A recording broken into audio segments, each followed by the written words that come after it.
शुक्ला, आप सभी का स्वागत है N24 न्यूज में। आइए एक नजर डालते हैं देश और दुनिया की तमाम बड़ी खबरों पर। संघ की बैठक में महाराष्ट्र के डिप्टी सीएम देवेंद्र फडणवीस ने एकनाथ शिंदे और अजित पवार को लेकर दिया स्पष्टीकरण। कहा, मौजूदा राजनीति के परिस्थितियों को देखकर शिंदे और पवार के साथ किया गया है गठबंधन। अजित पवार को गठबंधन में शामिल करना था एक प्रयोग, हालांकि नहीं मिला इसका कुछ फायदा। उद्धव ठाकरे पर लगाया धोखा देने का आरोप। मनसे प्रमुख राज ठाकरे की गाड़ी के सामने सुपारी फेंक कर आंदोलन करने वाले हैं मराठा कार्यकर्ता। आंदोलनकारी हो सकते हैं शिवसैनिक, लेकिन इस आंदोलन से शिवसेना यूबीटी का नहीं है ऐसा कोई संबंध। सांसद संजय राउत ने राज ठाकरे के खिलाफ किए गए प्रदर्शन पर दिया स्पष्टीकरण। महाराष्ट्र के पुणे से एक बार फिर बरामद किया गया करोड़ों रुपए का ड्रग्स। क्राइम ब्रांच ने कई तस्करों को भी किया गिरफ्तार। पूछताछ में मुंबई का कनेक्शन सामने आने के बाद पुणे क्राइम ब्रांच की एक टीम मुंबई के लिए हुई रवाना। एफसी रोड स्थित एक मशहूर होटल में बेची जा रही थी ड्रग्स। एक बार फिर पुणे से ड्रग्स बरामद किए जाने को लेकर शुरू हुई चर्चा। मुंबई के Chhatrapati Shivaji Maharaj terminus railway station को मिली बम से उड़ाने की धमकी। जीआरपी के कंट्रोल रूम में आया धमकी भरा फोन। अज्ञात कॉलर की तलाश में जुटी पुलिस। वसई विरार की सड़कों पर ट्रैफिक जाम की समस्या को हल करने के लिए एमएमआरडीए ने किया बड़ा ऐलान। वसई विरार के अलकापुरी, ओसवाल नगरी, विराट नगर और उमेल मानस में बनेंगे 4 रेलवे फ्लाईओवर। रेलवे की अनुमति मिलने के बाद शुरू कर दिया जाएगा इसका काम।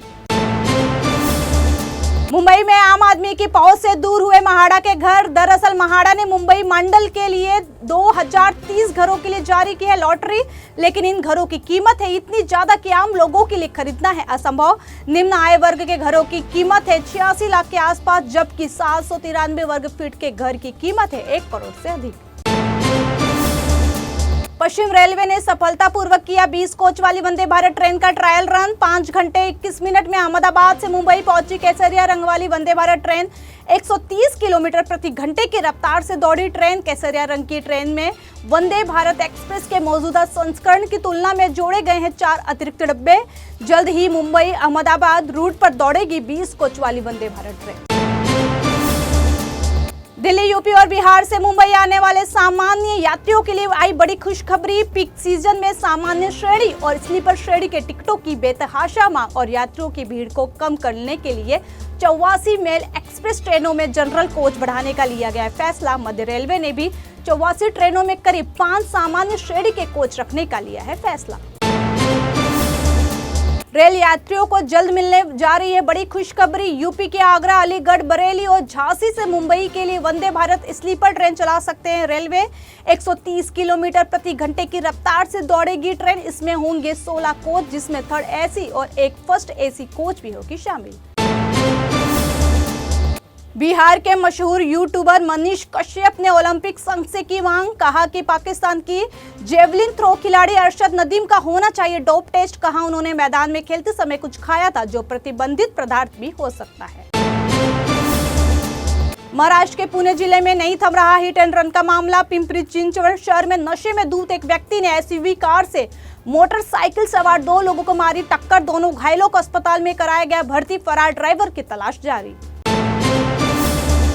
उत्तर प्रदेश की बरेली पुलिस ने आखिरकार साल भर बाद महिलाओं के जानी दुश्मन यानी कि सीरियल किलर को किया गिरफ्तार। पिछले 1 साल में इस बेरहम कातिल ने 9 महिलाओं को उतारा है मौत के घाट। उड़ा रखी थी 90 गांव की नींद। महिलाओं का घर से निकलना हो गया था बंद और जरूरत पड़ने पर हथियार लेकर बाहर निकलती थी महिलाएं। ग्रामीणों ने अब जाकर ली है राहत की सांस। उत्तर प्रदेश की बरेली पुलिस के 100 पुलिस वालों की 22 टीमों ने कड़ी मशक्कत के बाद सीरियल किलर कुलदीप को गिरफ्तार करने में पाई सफलता। 1500 से ज्यादा सीसीटीवी फुटेज और 1.5 लाख से ज्यादा मोबाइल फोन का डाटा खंगालने के बाद मिला आरोपी का पता। 50 से 60 साल की उम्र की महिलाओं को बनाया था अपना निशाना। बरेली के सीरियल किलर कुलदीप को लेकर पुलिस ने किया बड़ा खुलासा। दरअसल सौतेली मां के अत्याचार और पत्नी के छोड़ जाने की वजह से महिलाओं से चिढ़ने लगा था आरोपी कुलदीप। नशे का भी हो चुका था आदी, जिसके चलते पत्नी हो गई थी अलग। बाइपोलर डिसऑर्डर का शिकार है सीरियल किलर। नरेंद्र मोदी सरकार की कैबिनेट बैठक में बड़ी परियोजनाओं को दी गई मंजूरी। केंद्र सरकार ने 3 करोड़ नए आवास बनाने को दी मंजूरी। पीएम आवास के तहत 2 करोड़ घर ग्रामीण इलाकों में, जबकि शहरी इलाकों में बनाए जाएंगे 1 करोड़ घर। इसके लिए 3,60,000 रुपए की निधि हुई मंजूर। बेहतर कनेक्टिविटी प्रदान करने, यात्रा को आसान बनाने, रसद लागत को कम करने, तेल आयात को कम करने और CO2 उत्सर्जन को कम करने के लिए 8 रेलवे परियोजनाओं को भी कैबिनेट से मिली मंजूरी। परियोजनाओं की कुल अनुमानित लागत है लगभग 24,657 करोड़ रुपए और 2030 से 31 तक इसे कर लिया जाएगा पूरा। इस दौरान बड़ी संख्या में लोगों को मिलेगा रोजगार। यूट्यूब की पूर्व CEO सुसान वोजस्की का हुआ निधन। उनके पति डेनिस ट्रापर ने एक भावुक फेसबुक पोस्ट के जरिए की इस दुखद खबर की पुष्टि। कहा 2 साल तक कैंसर से जूझने के बाद सुजैन ने दुनिया को कहा अलविदा। गूगल और अल्फाबेट के CEO सुंदर पिचाई ने भी श्रद्धांजलि। कहा अपनी एक अच्छी दोस्त को खोकर हूं बेहद दुखी।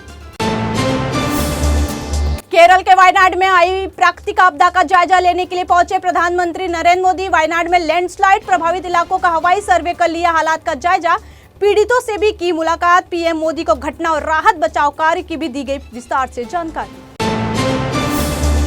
17 महीने बाद जेल से बाहर आए आम आदमी पार्टी के नेता मनीष सिसोदिया ने कार्यकर्ताओं को किया संबोधित। पूर्व डिप्टी CM मनीष सिसोदिया ने कनॉट प्लेस हनुमान मंदिर में की पूजा अर्चना। राजघाट जाकर बापू को भी दी श्रद्धांजलि। दिल्ली की आप सरकार में फिर से शामिल हो सकते हैं मनीष सिसोदिया। पश्चिम बंगाल के कोलकाता में स्थित IG मेडिकल कॉलेज से एक ट्रेनी डॉक्टर से दुष्कर्म और हत्या का दिल दहला देने वाला मामला आया सामने। शरीर पर मिले जख्म के निशान, हत्या से पहले किया गया था बलात्कार और बुरी तरह से टॉर्चर। इलाज के दौरान हो गई थी पीड़ित डॉक्टर की मौत। मामले में एक आरोपी गिरफ्तार। ब्राजील में हुआ बड़ा विमान हादसा। ब्राजील के साओ पाउलो के पास 62 लोगों को ले जा रहा एक क्षेत्रीय टर्बोप्रॉप विमान अचानक हुआ दुर्घटनाग्रस्त। हादसे में विमान में सवार सभी लोगों की हो गई मौत। पराना राज्य के कोकेवेल से साओ पाउलो के ग्वारुहोल्स जा रहा था ATR 72 विमान। बांग्लादेश में अंतरिम सरकार के गठन के बाद मंत्रियों के विभागों का हुआ बंटवारा। जिन छात्रों ने की थी आंदोलन की अगुवाई, उन्हें भी मंत्रिमंडल में मिली जगह। अंतरिम कैबिनेट में शामिल किए गए 2 छात्र नेताओं नाहिद इस्लाम और आसिफ महमूद को क्रमशः दूरसंचार और सूचना प्रौद्योगिकी और युवा और खेल मंत्रालयों का दिया गया प्रभार। सबसे गौर करने वाली बात यह है कि अंतरिम सरकार के मुखिया मोहम्मद यूनुस ने रक्षा, लोक प्रशासन, शिक्षा, ऊर्जा, खाद्य, जल संसाधन और सूचना जैसे 27 मंत्रालय रख लिए हैं अपने पास। ब्रिटेन के जाने माने क्रोकोडाइल एक्सपर्ट एडम ब्रिटेन को ऑस्ट्रेलियाई अदालत ने दर्जनों कुत्तों के यौन शोषण और हत्या से जुड़े अपराधों के लिए सुनाई 10 साल से अधिक की जेल की सजा। 42 कुत्तों से दुष्कर्म, हत्या और टॉर्चर करने का लगा था आरोप। 53 साल के जीव विज्ञानी को पशु क्रूरता और चाइल्ड एब्यूज मटेरियल रखने से संबंधित 56 आरोपों में ठहराया गया है दोषी।